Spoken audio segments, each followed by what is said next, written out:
Assalomu alaykum. Hurmatli YouTube ahli.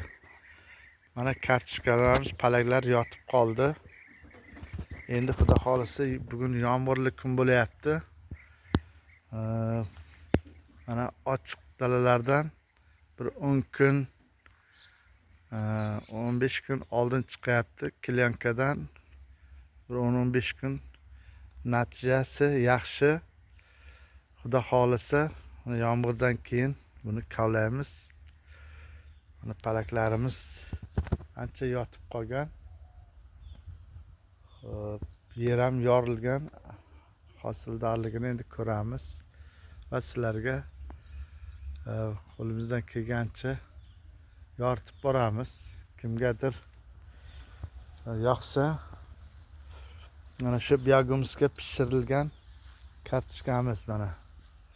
Holatlari, palakning rangi tip-tiniq. Yaxshi holatda.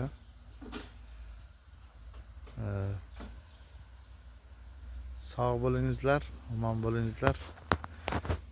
Like bosishni va obuna bo'lishni unutmangizlar.